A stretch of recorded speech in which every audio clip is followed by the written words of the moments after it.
धोंड्याचा महिना म्हणजेच अधिक महिना. ह्या महिन्यामध्ये लेक जावयाचे कौतुक केले जाते, तसेच त्यांना आहेरसुद्धा आणि भेटवस्तूही दिली जाते. त्याचबरोबर आईचीसुद्धा ओटी भरली जाते, कारण ह्या महिन्याला पवित्र महिना असेही म्हणले जाते. आता बघा, ही जी प्रथा आहे ना, ज्यांच्याकडे आहे त्यांनाच माहिती आहे की धोंडे म्हणजे काय. तर आहे ना, ज्यांच्याकडे नाही त्यांना माहितीच नाही की धोंडे जेवण काय असतं. म्हणून हा व्हिडिओ मी त्यांच्यासाठी घेऊन आलेली आहे. मंडळी, माझं जे माहेर आहे ना, ते मराठवाडा विभागामध्ये आहे. त्यामुळे तिकडे आहे ना पुरणाचे धोंडे बनवले जातात. तर काही नाही, आपण जसे पुरणपोळी बनवतो ना, सेम त्याच पद्धतीने पीठ आणि पुरण जे आहे ना ते मी बनवून ठेवलेलं आहे. ह्याची काही प्रोसेस किंवा व्हिडिओ क्लिप मी तुमच्यासोबत नाही शेअर केलेली, कारण पुरण वगैरे जे आहे ना ते आपल्याला अगोदरच बनवता येतं. सर्व असं गृहिणींना पुरणपोळी जमते. त्यामुळं आता एक छोटासा पिठाचा गोळा घ्यायचा आहे आणि पारी बनवायची आहे आणि त्यामध्ये भरभरून असं पुरण टाकायचं आहे. आणि पाहू शकता व्हिडिओमध्ये सेम ज्या पद्धतीने मी दाखवलेलं आहे ना, सेम त्याच पद्धतीने हे जे धोंडे आहेत ना ते बनवले जातात. म्हणजे कसं, छोटासा गोळा घ्यायचा पिठाचा, पारी बनवायची आणि त्यामध्ये पुरण टाकायचं आणि जे तोंड आहे ना ते पूर्णपणे बंद करायचं, जेणेकरून हे जे धोंडे आहेत ना ते आपण तळून घेणार आहोत, फ्राय करून घेणार आहोत.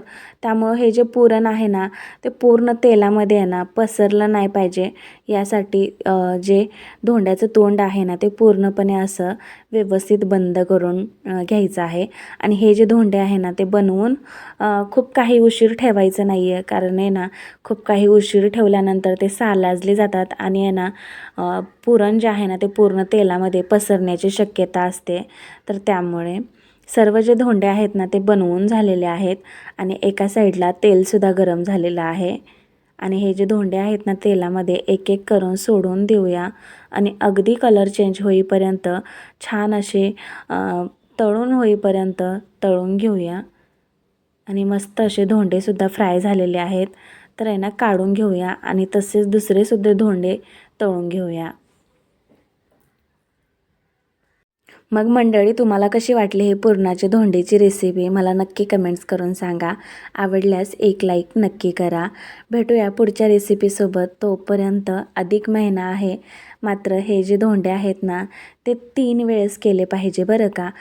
म्हणजे घरामध्ये आहे ना 3 वेळा धोंडे जे आहेत ना ते बनवून खाल्ले पाहिजे, अशी मराठवाडा विभागामध्ये आहे ना प्रथा आहे. धोंडा जो आहे ना तो एक खोललेला आहे, भरभरून असं पुरण आहे आतमध्ये आणि त्यावरती साजूक तुपाची धार टाकलेली आहे आणि मस्त असं एन्जॉय केलेलं आहे. तुमच्या विभागामध्ये कशा प्रकारचे धोंडे बनवतात ते कमेंट्समध्ये तुमच्या प्रतिक्रिया नक्की कळवा.